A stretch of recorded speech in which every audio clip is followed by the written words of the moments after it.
This episode is brought to you by Netflix. Most Valuable Promotions and Netflix are hosting a blockbuster triple headliner Saturday, May 16th. Ronda Rousey returns to face fellow women's MMA pioneer Gina Carano in the main event. Plus co-mains Nate Diaz versus Mike Perry. And the best heavyweight in the world, Francis Ngannou versus Felipe Lins. Watch Ronda Rousey versus Gina Carano, live only on Netflix. Saturday, May 16th at 9 p.m. Eastern Standard Time, 6 p.m. Pacific Time. Are your ad campaigns lighting up the dashboard, but not the pipeline? That's bullspend, and marketers are calling it out in Dashboard Confessions. My boss asked for results, so I opened my dashboard for the only positive-sounding metric I had, impressions. Cut the bullspend. See revenue, not just reach. LinkedIn delivers the highest return on ad spend of major ad networks. Advertise on LinkedIn. Spend $250 on your first campaign and get a $250 credit. Go to linkedin.com/campaign. Terms and conditions apply. This episode is brought to you by Perfect Bistro Cat Food. Cats, this ad is for you. Has your human ever called you picky, persnickety, choosy? If so, Perfect Bistro Cat Food is for you. With ingredients like wild-caught tuna and pasture-raised lamb, tantalizing textures, and delectable flavors that meet even the most discerning cat standards. You're not picky, you're just perfectionists. Perfect Bistro, mealtime perfection for every cat. Have your human visit perfectbistro.com. 5, 4, 3, 2, 1, 0.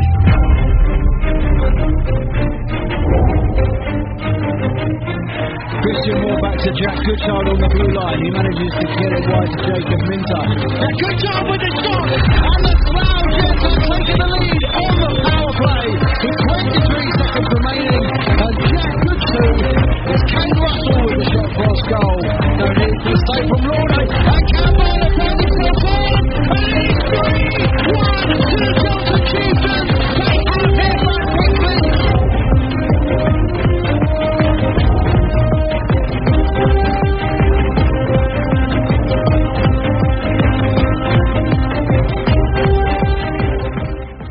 And welcome to Zero Pucks Given, the UK Ice Hockey podcast, hosted by me, Ben Hyde.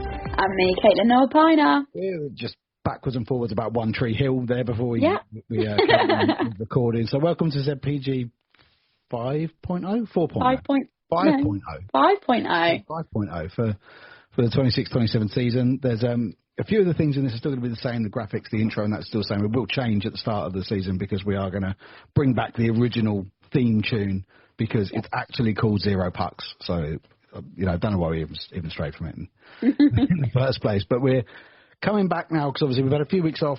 We've had all of the games done. We had that last episode, and now the news is starting to roll out. That rumour mill is rolling, which everyone gets well excited about when the rumour I think this is the best part of the season. Just to prove that. The best part it's all the exciting stuff. The exciting stuff is all coming out. So there's teams that we're rebranding. We've got jerseys coming out. We've got players being announced, and we've got 2 massive testimonials coming up this month as well. So we're going to catch up with the men being honoured in those as well, which is going to be terrific. So I've been a few weeks off now, man. How you been? I've been good. How have you been? Yeah, well busy with work. Yeah, missing hockey, loving Stanley Cup playoffs, absolutely loving it. It's been so good to see, and things like PWHL expansion, so many new teams coming into the PWHL, which is brilliant. Been keeping an eye on the WNHL in this country because that's now coming down towards the playoffs. It's in a couple of weeks, so hopefully once that's all done, we can have a little episode going through all of that, because I'll tell you, that weekend I really, really wanted to go because obviously I couldn't make Sheffield, but I ended up making one day. So I really wanted to go to the women's, but I'm busy that weekend as well because it's on the bank holiday weekend. And the amount of games, I think it's like £7 a ticket. It's crazy. And there's like 18 games. That is crazy. And it's like, especially, and that includes like the elite playoff finals and that, which no fucking about it. That's fucking good hockey. It is good hockey, really good hockey. A lot of the WNHL elite teams, these are international players. Mm-hmm. It's really, really good hockey to watch, and it's really entertaining. And I'll tell you, the girls, they go so hard as well in there because they all really, really want to win. I mean, they go so hard. I hope she don't mind me outing her a little bit because she is recovering, and it's a lot sounds a lot worse than it is, but Christina actually suffered a fractured skull playing for the Kodiaks recently. She's okay. She's on the mend. So a little fracture and a little concussion, but she's, she did say it sounds a lot worse than it is. Yeah. You probably panicked me early in the morning telling me that. Yeah. I saw the message come through. I was like, But no, yeah. So, yeah, if you're available on that weekend, you need your hockey fix, then get yourself up to Sheffield for like 18. It's like 50p a game. It's mental. Absolutely. The travel is more. Yeah. And as you experience, not always bump free either, travelling up there. Yep. I don't plan to be going to Sheffield anytime soon. I might break down again. So, and then the other thing that's really cool for us to kind of like announce in an episode now is that we are going to be covering all the South divisions. Yes. South 1 and 2. Ben actually got there before I did, like, messaging each other about it, because it was a thought through my head, because I'd been to so many NHL 2 games, like, last season, and then one random, I think, Monday or Tuesday night, you messaged me, and I saw it as I was finishing work. I was like, bang. So, yeah, we're covering both now. I think, because that day we were both in Sheffield, it was, we spoke to some people who were there from South too, and they were also thankful about just kind of the press that we had been giving it, even though it hadn't been a great deal, but we did speak about it. Obviously, every time you went to a game, we spoke about the playoffs a lot, obviously, because everyone was making their way to Sheffield afterwards. So we just think that division had it was on fire last year. It was an incredible division. It was so much better than NHL 1. Yeah, the competitiveness, just right the way through. Yeah. There was like Spitfires, they flew off right from the start, and then I think they lost to Lee Valley at one point, and everyone thought the Huskies were going to be up there because they were beating everyone, and then Peterborough went on this massive unbeaten run, and then it was astonishing. Yeah, it was such a great season of hockey. I think just for NHL 2 South, it was probably one of the best in its history, I reckon. It was just so competitive. You were having teams that was just sort of shocking you, and then you obviously had the MK Thunder sort of 9 unbeaten run. Yeah. But yeah, it was just such a good league. Season, to watch. Yeah, so we're going to give it a little bit of as usual every week. So we'll do what we normally do. We go for the Britton Division games, and then we're going to go for the Wilkinson Division games as well. Make sure that everybody gets their shout out, because they all put the same amount of time into it. And we were, funny enough, just discussing off air that we always kind of said, the Britton Division, Wilkinson Division, you'd see players like last year, Haringey Huskies virtually had an NHL 1 roster because, they've got like Johan Persson, and they've got Ruskin Springer Hughes, Petchek, and, all these guys, and Pentecost, who missed a lot of it because of injury. And we're saying, but the guys are playing down at that level because the schedule isn't so bad. But it's actually only like 6 games difference, if that. Yeah. Now. And what that is like 3 weekends. So, 3 weekends, but it's actually not that much. It's actually not that much, is it? Over the sort of period of time that a season is on. No, but it was kind of having the same effect that we were seeing because of the hectic schedule of the National League, that players were dropping from that division into the Britton Division, which was making the Britton Division a lot more competitive to watch, and the quality of the hockey went up. And it's kind of had that cascading effect. Yes.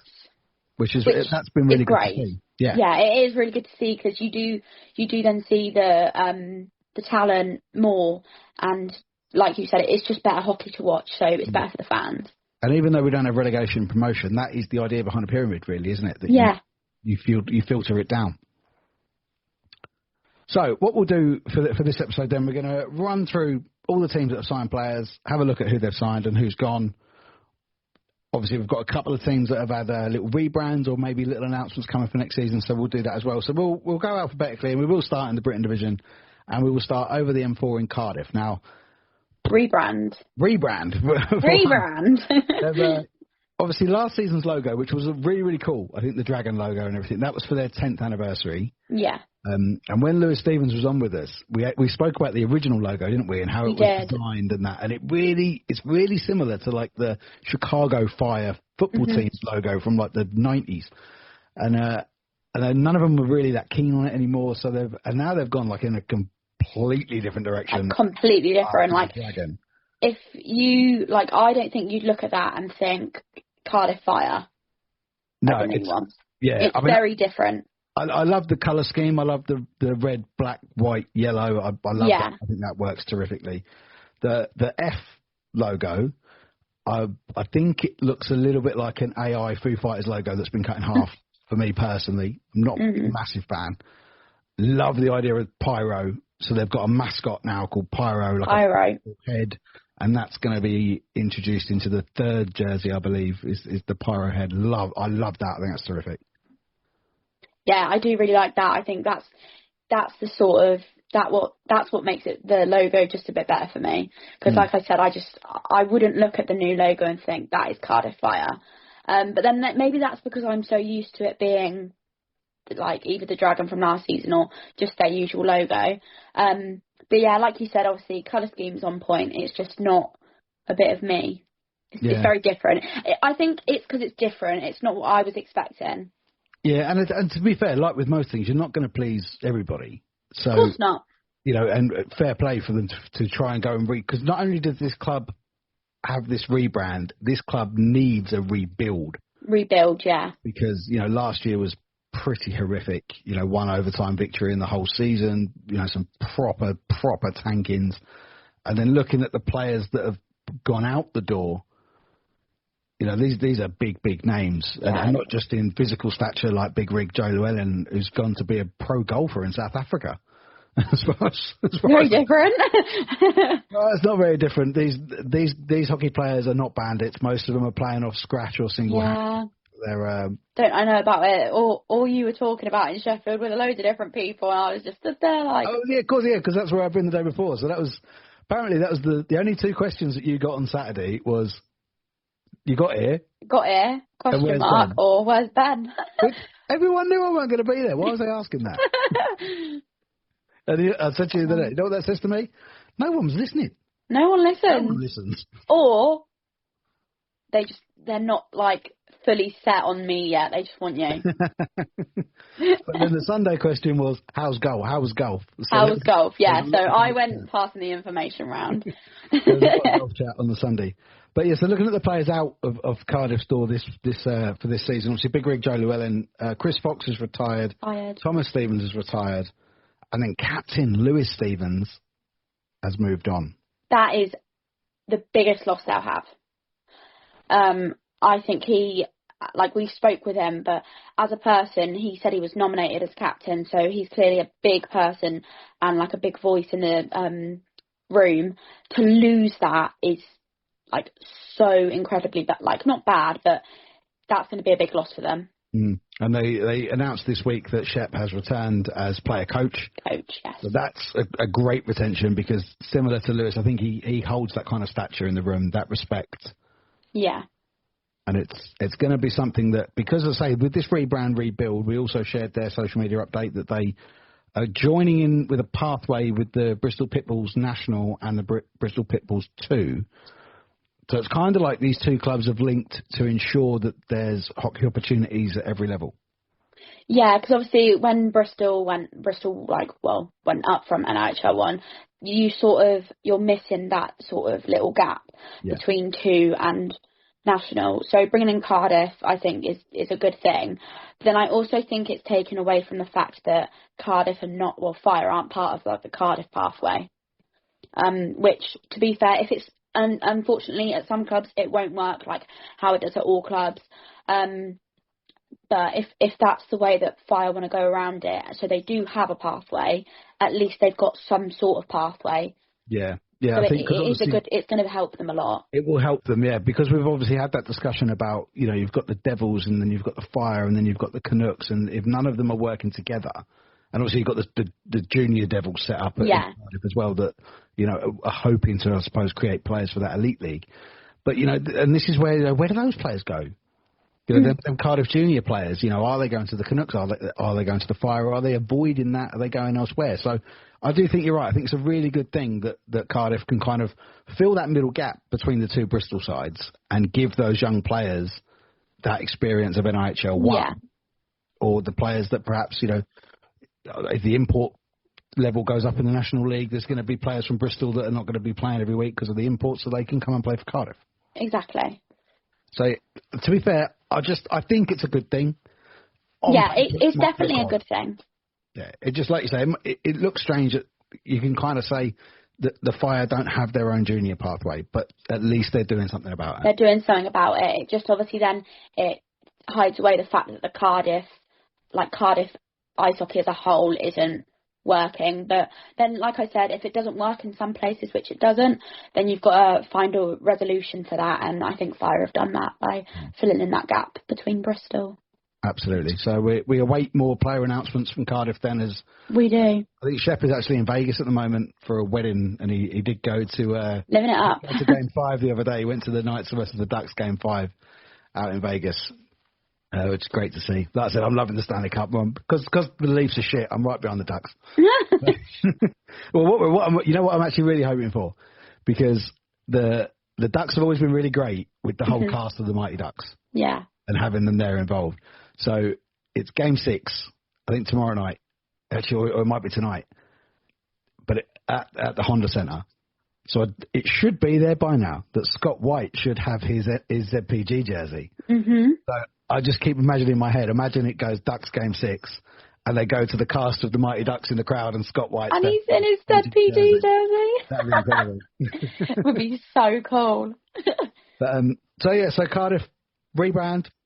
We're not fully sold, but we do like the colours and the pyro thing. And then, good luck with their pathway with Bristol. Yeah. So we'll go right to the other side of the country and stick alphabetically and go to Chelmsford, who we all knew that Cliff was departing. Yeah. That decision was made quite early, but Ben Clements is the replacement, with a couple of former chieftains as well behind him on the bench in Matt Turner and Andy Green. So it's got a good that's a solid foundation of Chelmsford hockey. It is, and I think sometimes that is the best way to do it, because then, players that have been at Chelmsford their whole life, they know what the coaches are like, they know how they work, they know what they're like in a room. And I think sometimes that is quite important, having experience with the players that you're signing, which a lot of them have. Yeah, there's another one who's been announced as elsewhere is Ross Miller. We'll get to where Ross has gone, obviously, a little bit later on. Top man. Sent me his jersey from this year as well. It's bloody lovely. That's going to when I get this room sorted, that's going to hang with pride behind it. It's too big to wear. Goalie jerseys are huge, man. They're ridiculously big. But and as far as player announcements, they're leading the way. They are absolutely running away with this. Absolutely flying them out. But this is how it should be done. This means that Ben knew months before that it was obviously announced, that he probably knew before it was announced that Cliff was leaving. So, this is how it should be done. Yeah, this is how it should be done. Because if not, you sort of get teams that struggle to find players, and then that's when you struggle as a whole club. Yeah, and I've got to say, looking down that list of those that have been announced, and they're doing them kind of two at a time as well, which is... Yeah, they are, which is great. Blind, Matt. I have to work my fingers very, very quickly to make the graphics when those announcements come out. But, so Callum Wells, Ollie Baldock returning. Ollie Baldock is returning as captain, again, having taken that role on from Alan Lack last year. Dan Fay. Dan has been solid indeed at Chelmsford since he signed there, and gets better and better every year. He does get better every year, yeah. The big one, I think, that really did please a lot of Chelmsford fans was Sasha Maltsev, because there was big that guy was going to move on, because he was so good. He is just incredible, and he's another player. He's getting better every season. I actually sit there sometimes and think, how can he get any better than this? But that is that's a huge, huge player to keep. Yeah, massive retention. And then Tom Saw, Regan O'Neill, both retained. Regan slotted in perfectly last year. Yeah. That was so funny that night that Lack left, and he was announced because we were recording at the time. Yeah, and all I saw was Regan had left, and we were talking about how he would fit in at Chelmo, and it had already been announced. Which we didn't know because we were recording. But yeah, great to see both of them back. That's physicality-wise, I think that's because Tom Saw is huge, fucking huge. And so's Regan, to be fair. I don't know. To be fair, if they stood next to each other, they're probably the same size. But every time I look at Tom Saw on skates, I'm like, that guy's fucking huge. Or is it you're very short? Yeah, well, to be fair, you look at the picture of me with Callum Perella-Fox, Alex Cole and Marcus Mitchell in Sheffield. I think I'm on my tiptoes, and I'm still nowhere near as big as these guys. And they haven't got skates on. The photo of me, you and Dylan, it really, that must have made you feel tiny. Yeah, well, both Dylans are quite big. Yeah, so tall. But yeah, I'm a small guy. I've kind of accepted it. But and then to be fair, with those big physical beasts, you need your small guys that do really hard work as well. And then Kieran Rayner and TJ Fillery were both announced. Yes, they were. Great to keep that. TJ never gets the credit that he truly deserves. That guy just pops up and scores big goals in big moments. I've always said this. I think he's sort of the unsung hero at Chelmsford. He was always someone that when Stars were playing at Chelmsford, I'd always be like, for fuck's sake, because I knew he was going to score. Yeah. Yeah, I think it's the kind of player that every player needs in their roster. They need a player like that. And it's similar with Kieran Rayner as well, because he plays both ways. He plays D, he plays attack. He's notching up his points, gradually as he goes for Chelmsford. He hit the 50 mark towards the end of last season. His penalty minutes are a hell of a lot higher, but he hit the 50 mark in his points, and it's great to see them back. And then two players announced that I actually wasn't sure were going to return after Cliff's leaving. I mean, Ben Russell and Haldon Barnes-Garner, both with that MK connection with Cliff. So that, as you said, that proves that Clem got things locked in early. Yes. To keep these guys there. And I think from the last couple of years, obviously they've had a bit of success. They've won the playoffs and they won the cup. And, the roster is good. But is it good enough to go on and take the league off of Slough and Streatham and get right in amongst there? It just needs a little bit of an addition to it. The core is good. You just need to put some flair around the outside. Yes, that's the thing now. So it would be nice maybe to see sort of like, obviously it's great to see players returning, but I think they do need to sign someone completely just new. They did obviously announce there was this. I think it was just yesterday. That Dan Hitchens has also been retained in defence again. Another solid D man that's become a real part of that Chieftains core, and is. He's a local lad. I think he's a Romford lad, but he's been truly adopted as a Chelmsfordite, really, from down there. But the announcement of Josh Cook was a really interesting one. Josh is classed as a Brit. Even though he was born in Canada, he was actually a Chelmsford junior, played over here and trained over here. So he is classed as a Brit, so it doesn't take an import slot. Has played for GB internationally as well, and is kind of looking to get his way back into hockey, and he's aiming towards, in the next few years, the ECHL, which that is a fucking good level. Do you know what I mean? So if he's coming over here with a big target, it could be, really, really interesting. This could be the flair, It could be exactly the flair that need. And obviously, because he's classed as a Brit, that still leaves an opportunity to add another import to that roster. Exactly. Which is really good. So so they're flying ahead. The Chieftains there in the Britton division with the announcements. They're absolutely running away with them. They are running away with them. And I think I said Andy Green. I meant Alex Green was the coach behind with Clever Matt Turner. So we will. Invicta haven't announced anybody yet, apart from Carl Lennon. Yes. So we know that Carl Lennon is coming back, which is great news. Of course it is. It would not be the same without Carl Lennon. No, it wouldn't be. No, so I think, and obviously we've got the Harrison Lillis testimonial coming at the end of May, which we'll discuss in a little bit. So I would imagine that after that and around that night, we will see a few announcements from Invicta coming out about players that are staying on. Which will be really, really good to see. Romford, quite similar. The only real announcement, which we saw at the end of last season, is the retirement of Jure Huška. Yeah. How long that lasts, nobody knows. I'm pretty sure he's down to play in the Harrison Lillis testimonial, so everyone will see that he's pretty much still got it. Yeah. Because that was, to be fair, I think it was last season, in the pre-season, he played in the pre-season charity game at Chelmsford, which was a Chelmsford Legends side against the current Chelmsford side. I think it was Clem was involved in organising it, actually. I think they were raising a bit of money for a cancer charity. And honestly, Huška came on, and literally everyone in the rink was like, fuck. Like, he's been out for a couple of years with that suspension. And he was like, geez, he has still got it. Someone needs to sign him up. And it was Romford that signed him up eventually. So it was, really, really good to see. But massive congratulations to Huška. And we did say, I think, on the last episode, if he wants to come on, we'd love to have Jure on. That would be fantastic to have him on. You'd have so many stories as well. Yeah, I bet he would. So then we'll move on to the league and cup champions, the Slough Jets. They only one player going out, and Connor Redmond, what a legend. Yeah. What a way. Well, I mean, sort of what a way to go, but winning the league with your team, you can't really. Yeah, back-to-back league. Yeah, back-to-back league. can't really go wrong. No, I mean, they're a little bit disappointed, I think, with how they played at Sheffield. And then similar, I think, at Coventry, because that was the biggest shock, I think. Yeah, considering kind of what Streatham did to Blackburn, and we were kind of all like, well, if Streatham did that to Blackburn, if Slough turn up, they're going to absolutely obliterate them. And they just didn't. Yeah, very, very strange. But a lot of their announcements that have, they've been kind of creeping out. Ollie Hemmings-Marr, obviously terrific player, great to see him back. Christian Moore, Juha Lindgren, Seb Moore, and Marcus Mitchell re-announced as well. So they're keeping them coming quite regularly, Slough. Yeah.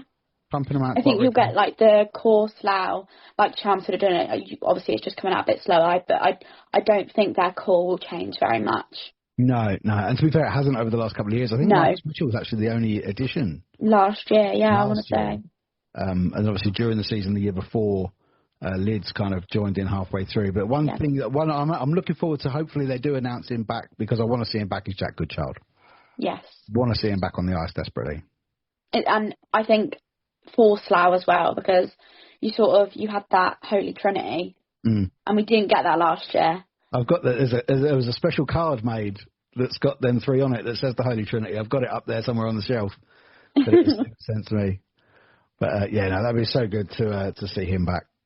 So heading to the South Coast and the Solent Devils, there was, I don't know, you can't really call it rumours. I'd heard kind of whisperings that maybe they may not be returning to the Britton Division this year, because they right at the end of the year, they had a lot of people leave. They did, and I also think as well, like, they did struggle this year, obviously, with injuries and the rink issues. But I don't know, like, when I did hear the sort of rumours, whispers, whatever you want to call them, that they could potentially be dropping down to the Wilkinson, it did shock me, because that is I think that's a big loss to this division. Yeah, they are, like I said, generally every year they beat everyone. At least once, yeah. Their position was false for a lot of last year. They were down, 6th and 7th, and that was a false position. Crazy, yeah. But again, that's because of all the injuries they had. I think at one point in the season they had more injured players than fit players. Yeah, and they would. To be fair though, they really used their pathway very well between the Junior Devils and the Solent Devils. That was. And I think that's something that really pleased Alex Murray, that they were able to do that. Obviously, you don't want to have to with all the injuries, but the fact that they had the players there and they could do that, I think was very pleasing to them. And I also think that's probably why them dropping down wouldn't work. Because then you've got to put Solent 2 somewhere. Yeah. And they are all very much good enough players some of them are good enough for NHL 1, but they all deserve to be in that NHL 2 team. Yeah, absolutely. So I'd like to hope that they would, they're going to start to rebuild that side now. I think the way the junior program works at the Devils as well, that works really, really well, is that they're going to replenish that junior side, that junior Devil side in NHL 2 is going to be replenished from those 18s, 17s and 16s. And I think you'll see these young guys get their chance at NHL 1. And I can kind of see this Solent having a bit of a Swindon type season, where they're going to be very young, they're going to be very fast and very unpredictable. Yes, it'll shock a lot of people. Yeah, and I think they're going to shock a lot of people, because it's still going to be Solent. Yeah. So everyone knows, obviously, the rink is a big advantage. It's not great. It's hard to play at. Yeah, but I think if they bring in this youth and this pace, which you kind of saw a little bit towards the end of last year, Charlie Wedge is a terrific player. Ollie Cackett had a really good bit when he came up. So, yeah, I don't think they're going to be up there next year. Obviously, they've only really announced a couple of players. Alex Murray is obviously returning behind the bench. Again, it would not be the same without Muzzer. Yeah, I don't think Solent's Solent without him. and Cameron Buckle has been re-signed as well. Re-signed, yeah.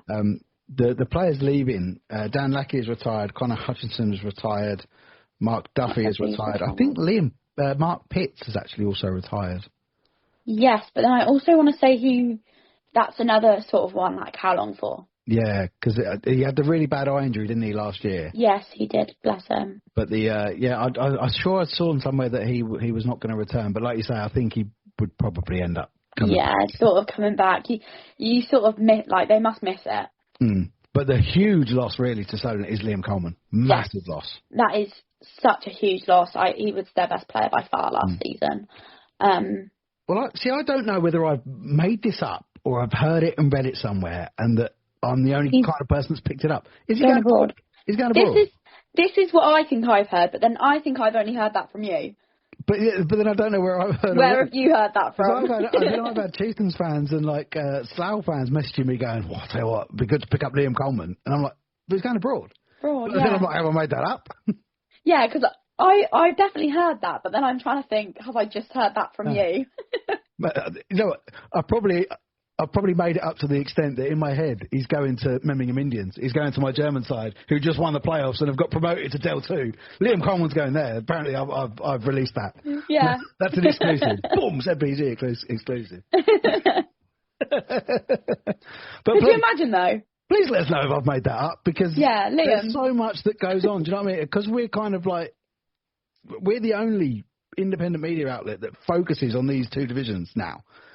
We kind of get everything in this like big pool thing, and sometimes I think I've made things up. It does get messy because there's just so many players, so many teams. If you hear one thing and then you're talking about another, you're going to mix names up, and then all of a sudden it's planted in your head. Yeah, which I do. I've already misnamed one of the Chieftains coaches.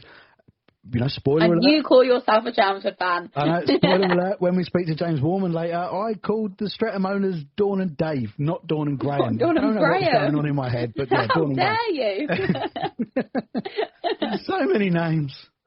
So at least at our level, the majority of them are pronounceable. And the ones that are difficult to pronounce have been here long enough that we've now got a grasp. We've sort of got them, yeah. So, I remember pronouncing... I'm not going to say it because I'll pronounce it wrong for the first time on the pod, and you were so impressed. Are we staying Solent? Are we talking Christy Jonas Necrosavicius? What? Are we talking Christy Jonas Necrosavicius? Yeah. Yeah. I thought his first name was Dan. No. Why? See, that's come out of nowhere. No, Christy Jonas Necrosavicius. I've got that one down. I can actually spell it now as well. Oh, I'm going to test you on that. Yeah, it's me saying that. If Solent announce him relatively soon and we have to put the thing out about that, I guarantee I'll get it wrong. Oh, if you spell it wrong, Ben. There will be hell to pay. But yeah, so great thing, I think, for Solent that they're going to bring in these young players. And I'm really looking forward to see who they do bring in. Yeah, put pen to paper. Yeah, that's going to be really interesting. Streatham Redhawks, then, playoff champions, national playoff champions. Cup champions. I think Slough won the cup. No. Oh, the Challenge Cup. Challenge Cup. The Challenge Cup that apparently no one cared about once it was done.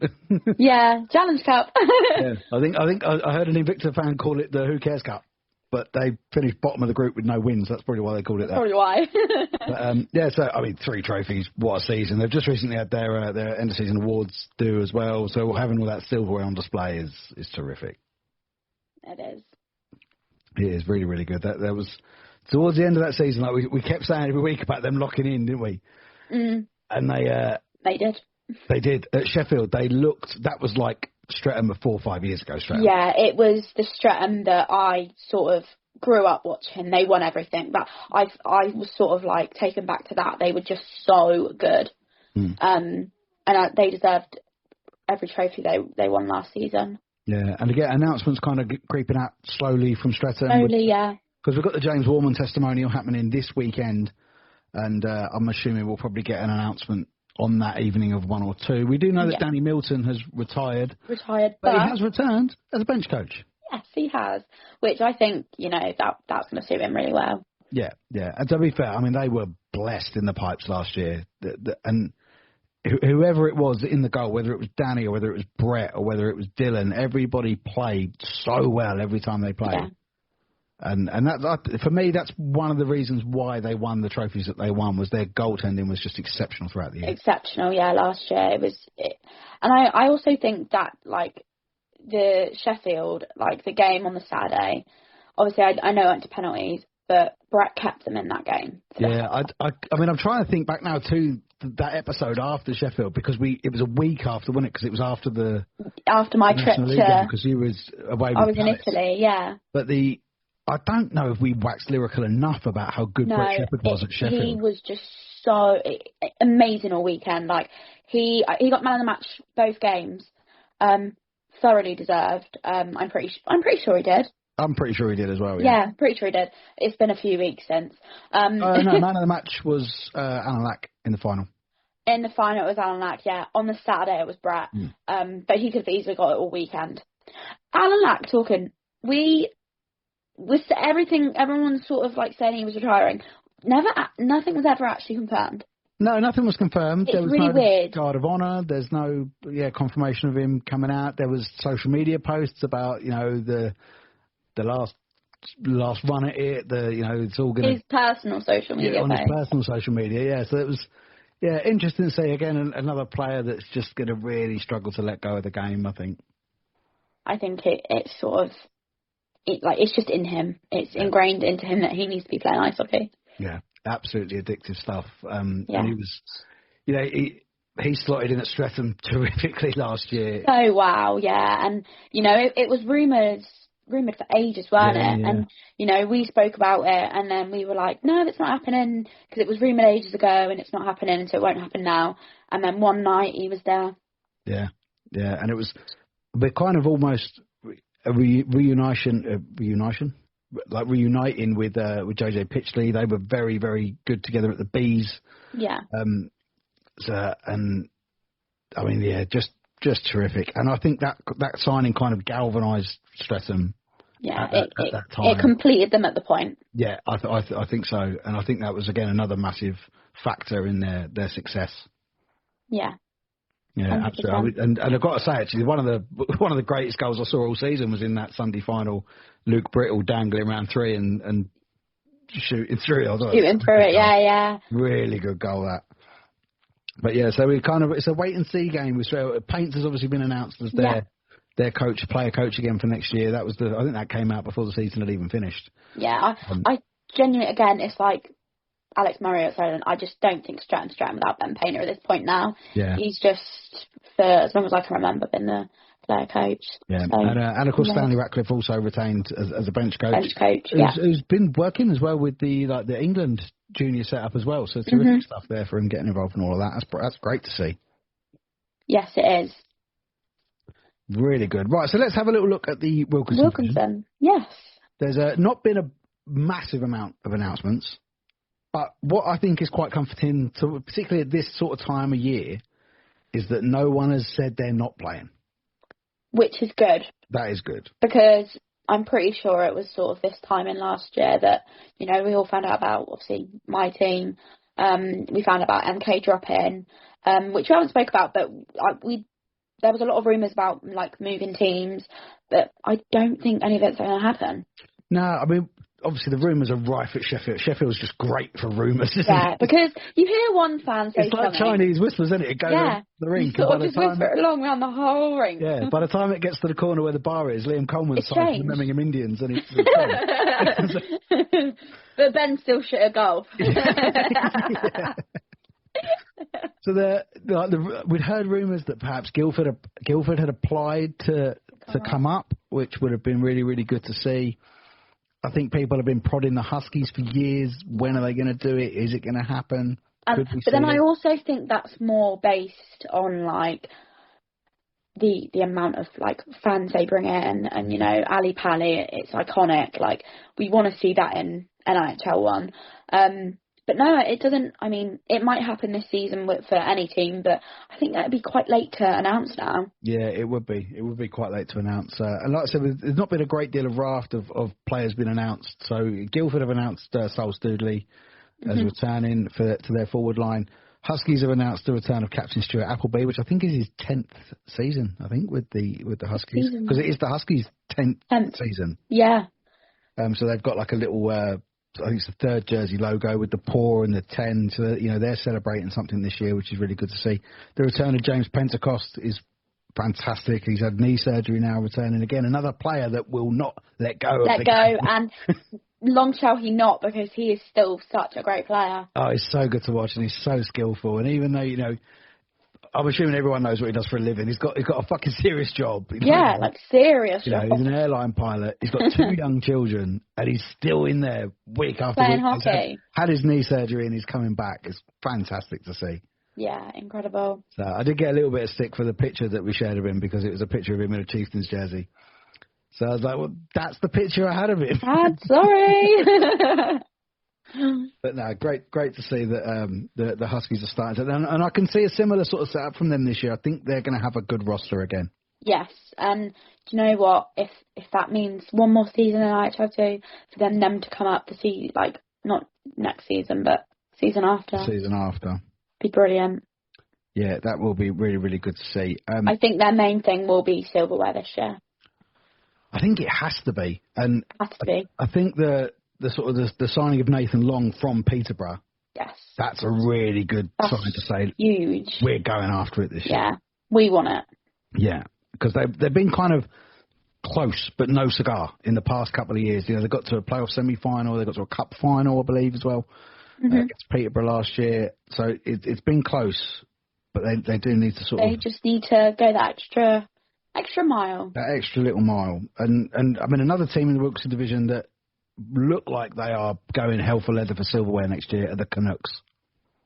Well, yeah, they are going to. I can predict they're going to have, like, top tier season. Because it's kind of, I mean, there's a lot of stick for the Canucks, I think, about the kind of the setup and how it works.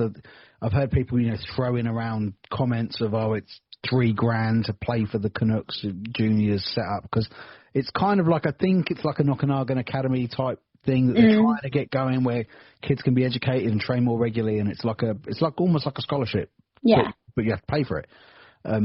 Which, all right, if it works, then that's great. But as someone who didn't play the game for financial reasons, again, I kind of see the frustrating side of that. Yeah, of course it would be. And, so that's by the by. But they're also now signing players of real experience that can really help these young players. And that's the thing, it's sort of having a mentor there with the players that they're signing experience-wise. I mean, they announced Ross Miller, which was, I think, that's huge. Obviously, him going from Chelmsford to, well, I don't know, I just weren't expecting him to, I don't know. I think if he was going to leave Chelmsford, he was going to drop.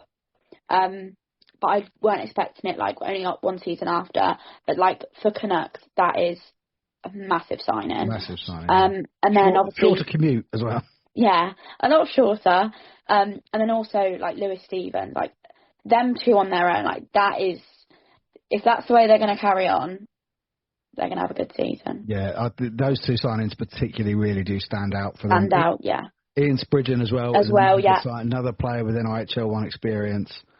And then they've re-signed a lot of the players that they had there last year. Davis, Callahan, Smith. They've re-signed Carter Lloyd and Belly. Then the guy was Shanahan.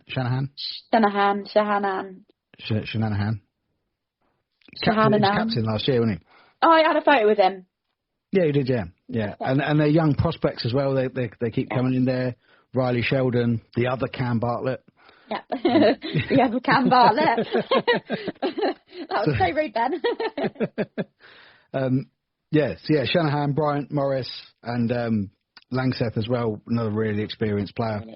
So I think the Canucks they're looking at this year, and I think every team in that league can feel that a couple of them really good teams are only going to be there for a year or two more. So now they're starting to plant. They're starting to plant themselves at that upper echelon of the Wilkinson Division to say, once you guys go, we can take it. Yeah.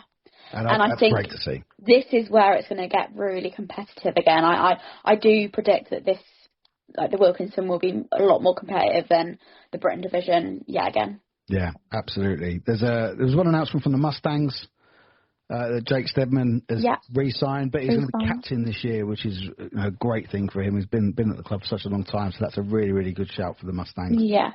They're obviously, when we get after the teams, we'll talk about the testimonials. There's a massive link between the Mustangs and the Invicta Dynamos for the Harrison Lillis testimonial, which is really good to see, because last year the Mustangs were kind of getting bigger crowds. They were, and I think, I don't know why, but Mustangs, I think, had a really good year. But yeah, it's not like we ever see them like work together either. I'm not saying at all that there's like anything going on between them, but when you like remember Dynamo's having like 11 skaters for most of the season, and if Mustangs weren't playing, you weren't sort of seeing Mustang players go up. No, I mean, is that an actual pathway, or is it two completely separate entities? Separate teams, yeah. I've got no idea. Yeah. Perhaps we should know that. Maybe, perhaps, yeah, possibly. But it would make perfect sense. It would make perfect sense. So, I'm sure, as I said, we've gone this.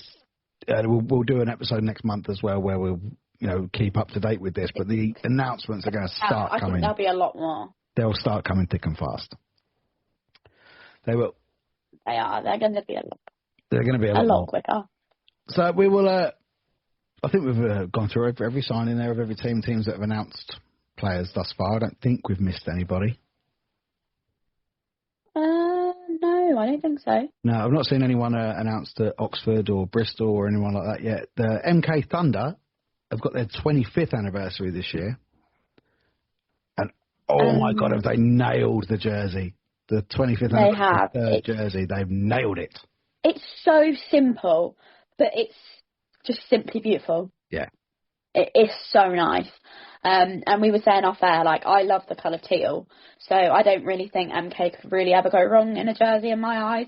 But they have smashed it out of the park with this one. Yeah, I've always been a fan of the teal and the grey together. I think it looks terrific. It's very 90s. I absolutely love it. But yeah, this... so head to their socials if you've not seen it yet. It's just kind of, as you say, very elegant white jersey, shoulder sort of section. And Thunder diagonally. It's just, as you say, simplicity. Perfect. And that's the thing. Jerseys don't need to be out there all the time. Sometimes simplicity is just the best way to do it. Yeah. And we wait and see if we've won to be their main sponsor. Yeah. Could you imagine our logo on there? Yeah. We entered their little conversation, which is a great idea. Really great idea. That is how you get sponsorships in, I think. Because then if they don't win it, but they still sort of want something, then they'll buy the sponsorship. Yeah. So, it's a great way to do it. Yeah, as soon as I saw it, I was like, you know what? That's a great idea. Give it a go. We're having some of that. Yes. Really good. Absolutely love it. So we'll move on to what we've got coming up in the summer break. And the very first thing that's happening is the James Warman Testimonial at Streatham on Saturday night. Now, it's going to be a very busy day in London on Saturday. You've got the FA Cup final at Wembley. You've got the United Kingdom March as well in London. There's going to be a lot of people about. But then Saturday evening, if you've got nothing to do, get yourself down to the High Road. Because, man, there's going to be some hockey on display there. Great hockey as well. So just obviously before it all kind of kicks off and we'll have a look at all the teams. Earlier this week, I caught up with the man himself, James Warman. James Warman, then, just ahead of your testimonial, how are you feeling getting back into hockey after a couple of weeks out since the end of the season? Yeah, really looking forward to it, mate. Buzzing to see some of the old boys. We've got a good mix of players coming back, plus the current team. So should be really good to get back on the ice and see some familiar faces. I mean, it's not really a long time, is it? The sort of between the end of the season and it coming down to this. And I know a lot of the guys like to go on holiday and whatnot, but how did some of the older guys that haven't played for quite a while react to that coming back in? Yeah, I mean, I think they're all excited. I think they're all really up for it. I think there's a few maybe nerves having not been on the ice for a while. Bit of rust that someone want to shake off, not want to let any of the fans down with some of the images that they might have from the past. So I think everyone's up for it, but I think it would be interesting to see exactly how rusty some of the old boys are when they first step on the ice. Did you get any no's?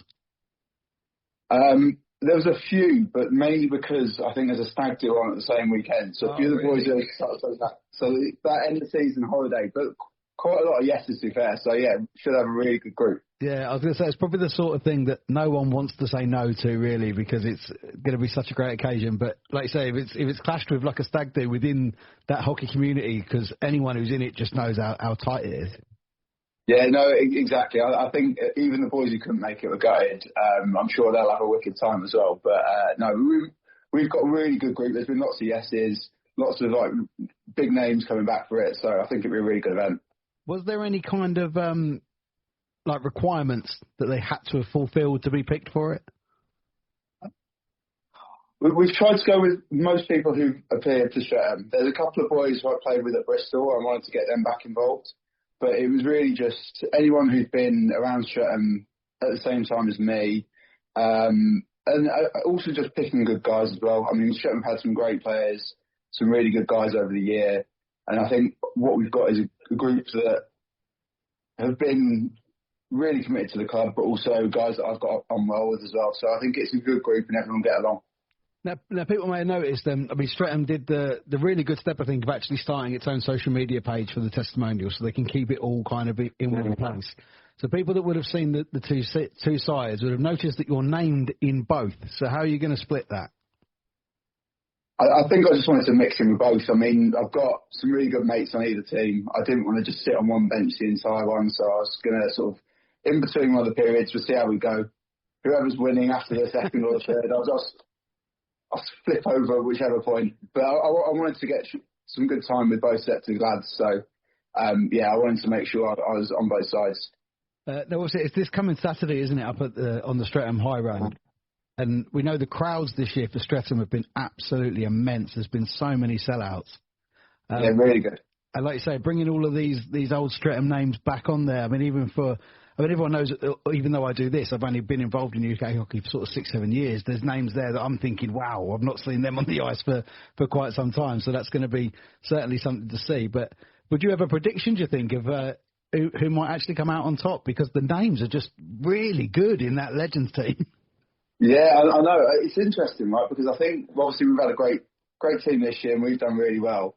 But I think there's some boys in the old team who've probably still got, some are still playing, some are really good in their day. And I think it could be actually quite competitive. I think there'll be a little bit of pride at stake, a little bit of banter between the two teams. Don't want to give. So I think it could actually be quite a good game. Yeah, it could be, absolutely.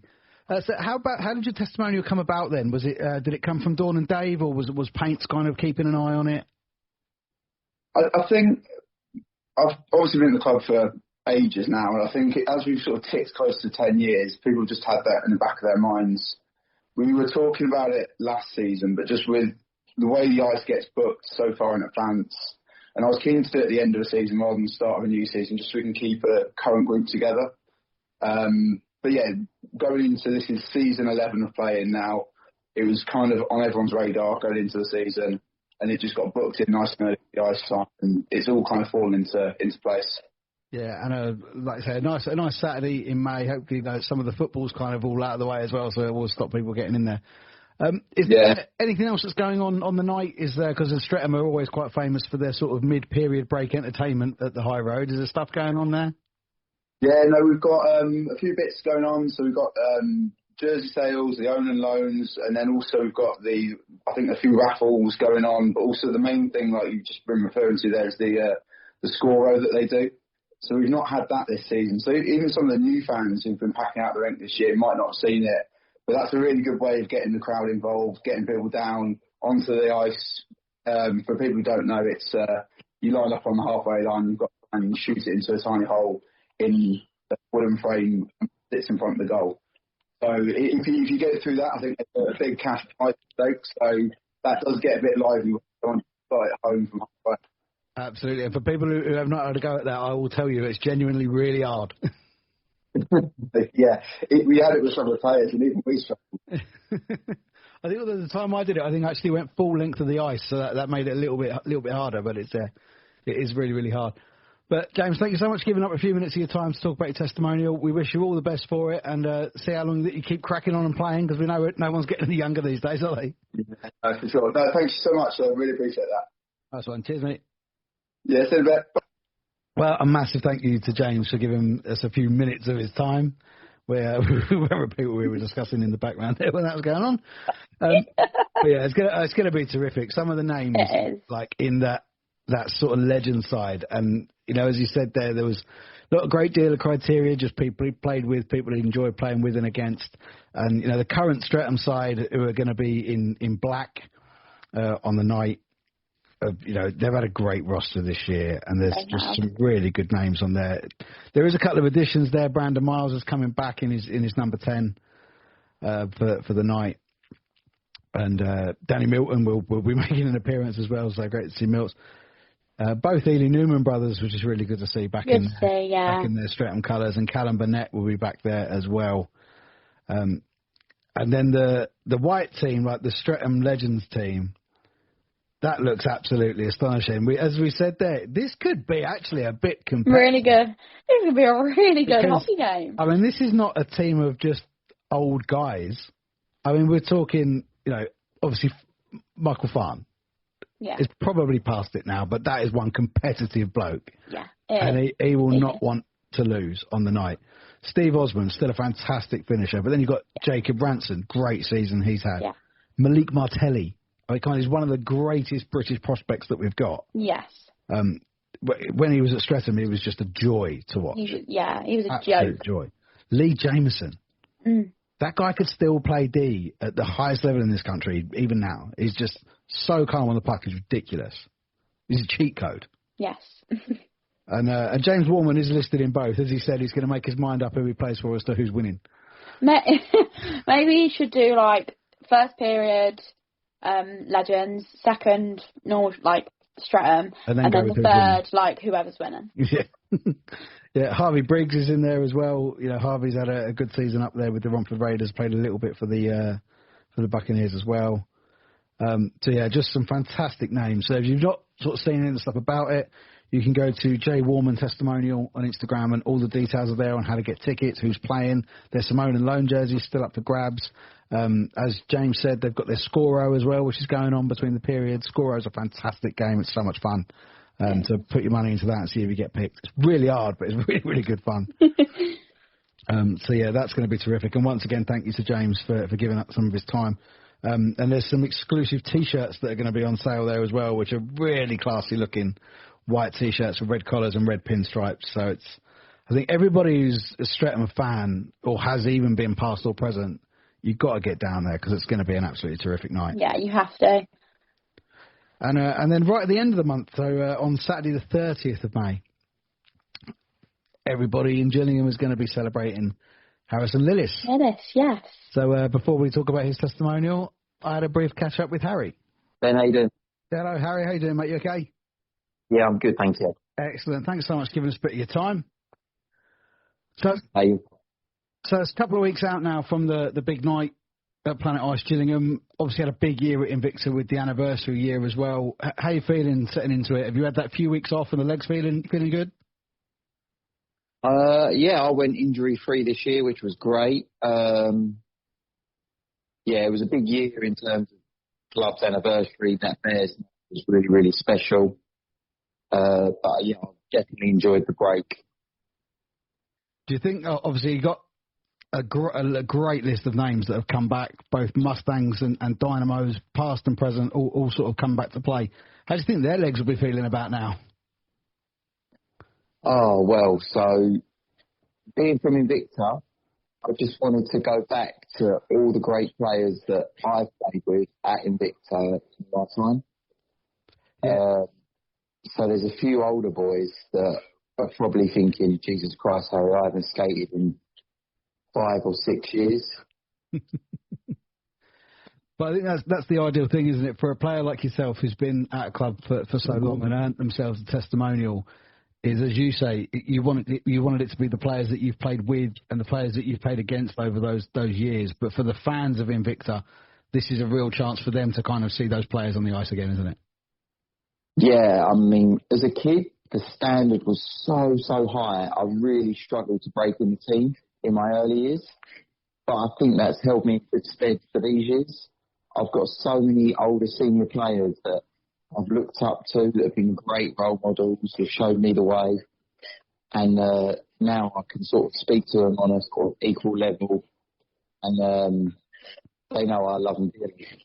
I remember you saying, actually, when you first came on the podcast, which was about three and a half years ago now, I think it's quite a while back, that when you broke into Invicta at such a young age, like in your first couple of games, you were like, I'll drop the gloves, I'll do whatever it takes to kind of make my way into it.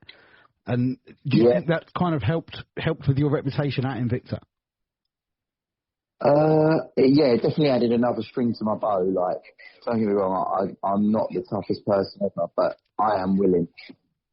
Everyone knows that. You know, I just wear my heart on my sleeve, and if I feel that game or my team need me to step up and be counted, then I'll do that for the boys. I mean, the whole fight didn't only come from just trying to get a stamp on the game and get a shift, to be honest. And some of the boys were like, Harry, you're not too bad at this. Let's go and do it again. So how did the idea of your testimonial come about? Was it something the club came to you about, or did you go to the club and say, look, this is my sort of 10th year, 11th year, maybe we should do this?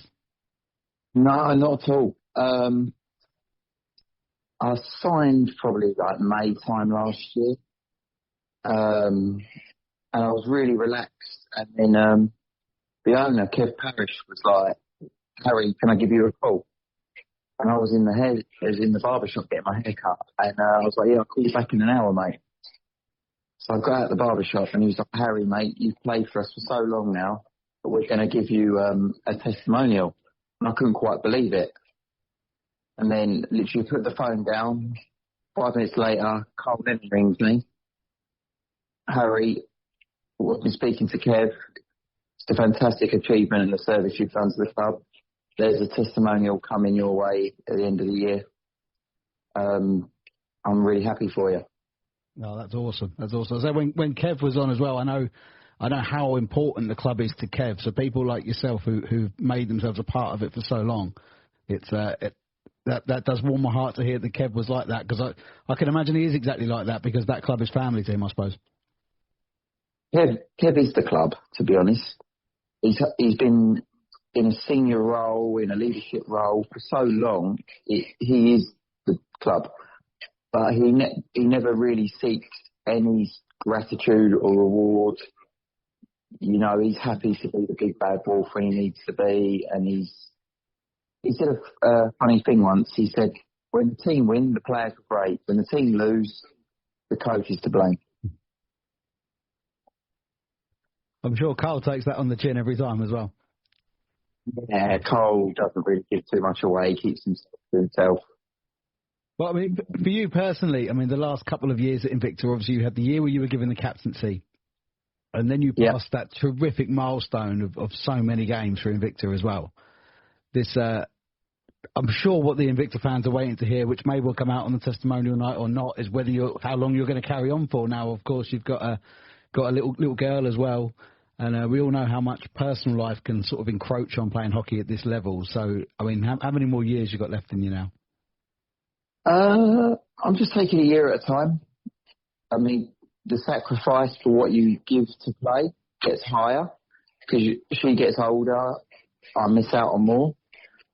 But I've got a fantastic support network. My partner, Abby, she's right behind me. My mum, my nan, my dad, they're all fully supportive of me playing. And it's just something that's sort of become a way of life. I don't know what I'd do without it, to be honest. Yeah, I think from when a lot of you guys sort of get into it so young, and then you sort of carry on through the juniors, and then when you become the seniors, it kind of, I can imagine it's just addictive as a player to keep coming back year after year for the just for the experience of playing. I can imagine that's addictive. Yeah, I mean, you're not going to win every year. That's a given, right? There's only one winner. So you always come back like hungry for more. And even when you do win, when you're on that journey, got to win the next game, got to keep it up. And it just never ends. And even the break in the season, you've kind of cut that short for yourselves because you guys are going to be playing at the end of May. It's Saturday the 30th of May, I believe, isn't it, up at Planet Ice in Gillingham? Yeah, that's correct. Saturday the 30th of May. It's been nice because there's been a little bit of a break, enough for people to probably feel like they're missing their hockey fix, and then this is going to come round. And there's a big community in Victor. There's a lot of fans that have been there for a long time, and I think they'll be happy just to meet up and see everyone else, as well as the benefit of having my game. And I think as well, because you were saying obviously your time with the Mustangs as well, and the Mustangs that are getting involved and playing with it. This is a real opportunity, not just to celebrate you as an Invicta legend, which people overuse that word, but it's entirely accurate for this situation. But yeah, the celebration of the two teams, the celebration of the two teams coming together, this could be. Oh, yeah, it's fantastic. So without the Mustangs, I would have never got my shot in the Dynamos. I wasn't blessed as being ready to walk straight from under 18s to the Dynamos. I needed that stepping stone and that sort of guidance into the Dynamos. And I was very blessed that the Dynamos went for a bit of a transition. And I would probably say 6 or 7 of the boys in the Mustangs, when I first went there, had all had respectable careers within the Dynamos and decided to drop down. So it held me in good stead for when I did get there. I think deep down, when I look back at it, I just think some of them were hard on me. But I think it was for my own good. Yeah, and I'm sure you can see the benefit of it now. And now you're in that position when these youngsters come into the Dynamos that you're now that person. Yeah, exactly. So this year I was travelling to away games with Harrison Prentice, Dylan Worthy, Ruben Yates. 1, I didn't fancy all driving the car together to an away game, and 2, I just thought I could open them up, talking about their game, where they can be better, how they can improve, what their mindset is, what their expectations should be, and then how they can push on and get their opportunities. And I'm sure you can educate them on their music taste as well. I think they're educating me these days. Harry, thank you so much for your time, mate. Have an absolutely smashing night on your testimonial. You truly deserve it. And everything that comes out about it, we'll be sharing it. You've shown me the jerseys. They look fantastic. Everyone that's going is in for a fantastic night. Yeah, thank you so much, Ben. And I'll hopefully see you there. Absolutely, mate. Thank you very much. Cheers. Thank you. Bye. But a massive thanks to Harry for giving us some of his time to talk about his upcoming testimonial. As I said, I know Harry's a bit of a pantomime villain where like other teams are concerned. I've always thought he's actually, he's a smashing geezer, and as he fully well admits, he knows he's not, the most technically gifted hockey player, but he's the kind of player that every team needs. They need. Yeah, he works passionate. So hard. Yeah, and the passion's there, and he always gets stuck in. And it doesn't matter who you support. I think you can really appreciate seeing a player always get stuck in. Yeah. And I think that's why, there's going to be a really special night in Gillingham. There's some great names of players coming back. Kushka is going to be icing, which is going to be terrific to see. I would imagine we'll probably have a lot of the current Invicta Dynamo side, as well as some of the Mustangs. Kev Lake is down to play as well. Yeah. Tom Davis, Callum Fowler. Anthony Leone. Oh, seeing Jib back on the ice is going to be great. I don't know how fast it's going to be. But seeing Jib Leone back on the ice is going to be absolutely terrific. So, yeah, there's Grant Baxter. There's some proper names from the past of Invicta there. All 3 Phillips brothers, which is going to be good fun. Yes. So, yeah, Charlie, Billy and Sonny are all going to be there, which is going to be really, really good fun to see that. Anthony Lennon going to be icing up, Dan Fudger, Matt Drake, Carl Lennon. Carl Lennon was still icing for the Invicta Dynamos as soon as, not last season, but the one before. One before, yeah. It was, and to be fair, them times when they were down to like 9-10 skaters this year, he was probably close to getting the skates on himself. I mean, he did get on the ice at some point last season, but not on skates. No, he got on there to face off with Smith. Yeah. But so going back through it, Ali Roger, Brad Guttridge, Anthony Baskerville, James Laming, who's I think was at the Mustangs last year. Yeah. Sam Oliver has been at Dynamos for a while. Aaron Strawson, who left and then came, I think he retired and then came back. Year just gone. Michael Stokes, Joe Stevenson, Dylan Worthy, Regan O'Neill will be playing back for the Invicta Dynamos as well that night. Again, I mean, if you're a Gillingham hockey fan, whether it's the Mustangs or whether it's the Invicta Dynamos, you're going to love this. Go and get your hockey fixed. You know what I mean? We've had a few weeks without it, and these, as I said, I think it was actually off air that I said to Harry, I'm actually in Chatham that night, really close to it, but I'm at something else. But I could sneak away for a little bit. just a little bit. Just a little bit, so I get in, because it's Invicta's actually a rink I still need to tick off of my list. Oh, you've never been to Gillingham? No, I've not been to Invicta, no. You're not missing out on much. the rink, not Dynamo or Mustang, the rink. You're not missing out on much. But I can't believe you've never been. No, I've not been to Invicta. I think Invicta and Cardiff are the only 2 in our league I've not been to. Oh. And Swindon. I've not been to Swindon. Not missing out much again. Yeah, but it's just so difficult. Like looking at I've already kind of planned in. Funny enough, I was speaking to Ross Miller about this. I've got a weekend at the end of November, I think, where I'm on my own for the weekend. So I'm watching as much hockey as I can that weekend. I'm going to try and catch a women's game. What I said to Ross, my dream would be that it's Huskies against Canucks at Ali Pally. And I'll get to Ali Pally because Lee keeps bugging me about coming to Ali Pally, so I can get up there to see the Huskies. And then we're playing the Canucks, so I'll get to see Ross, get to see Lewis, and I think, that'd be terrific. So, I'll already start planning that week. As soon as the fixtures come out, I'm going to be looking at that in the weekend in November, thinking, that's my little hockey weekend. Yeah, sort of when fixtures come out, I don't really look at them. I'll just sort of go on the day, I'll go there today. I've got nothing else to do. Well, I mean, we had an offer for the coming down to the Slough Spitfires as often as you like. Steve Henry was very complimentary of us when we saw him at Sheffield on the Sunday. Yeah, and again, probably I'll be back at Slough quite a lot because it's so close. Yeah. So, but like I said, we're expecting the Rising Stars to be announced. Yeah, I'm not too sure whether it's going to be called Rising Stars or not. Like, nothing's been announced, and I know what's going on. But hopefully we will get some sort of ice hockey team back in Oxford. I do think that is the plan anyways, because I know it's all gone to juniors, so which is why City Stars can't return, because it would be too much to ask of the junior management to get two teams on the go. Yeah. Yeah, so, we all know, how tough it is, so we're like you say, just happy we can get one team out of Oxford this year. That'll be great. But like I say, coming towards this sort of point of the year, if we've not heard that you're not going to be playing, then you probably are. Yeah, surely. Yeah, and coaches and players have to be signed, surely. Yeah, you'd like to think so. So yeah, I hope so. Throughout the summer, we'll just continue to keep everybody updated. Obviously, we don't really get any kind of pre-knowledge of anything, so everything that comes out, as soon as we see it, bang, we can reshare it with our own little graphics and everything, which massive thanks to the players who've been accepting the collaborations on there.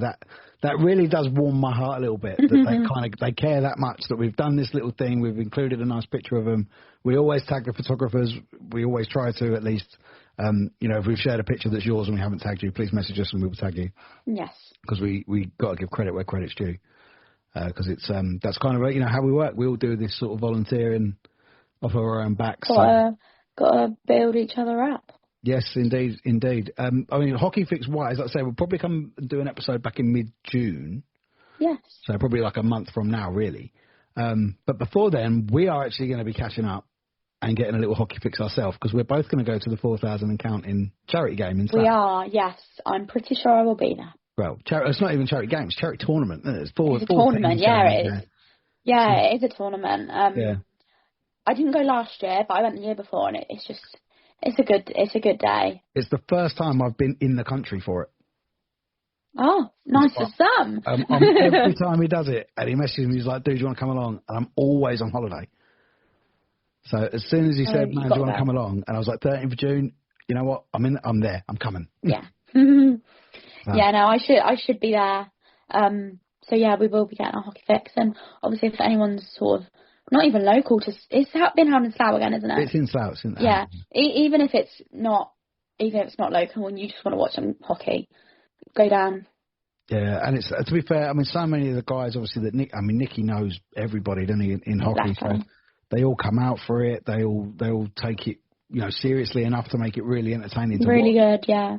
So, and I think it's going to be streamed as well if you can't make it. So there's a way to keep, because it's all for charity and everything like that. Nicky does so much good stuff like that. He's amassed his following, and he's got this machine that the way he works it is really, really good. Yeah.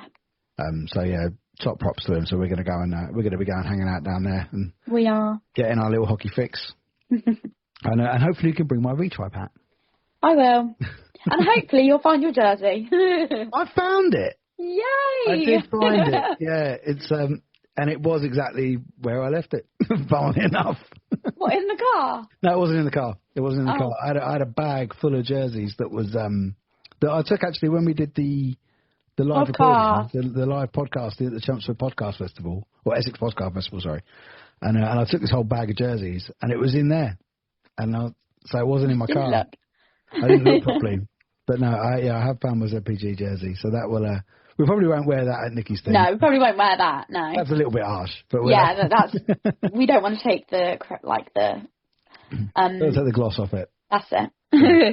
But if you would like your own ZPG jersey, make sure you head to Hercules Ice Hockey. You can order them, personalise them. Yeah, personalise any name and number that you want. Like I said, we're awaiting pictures of Scott White wearing his.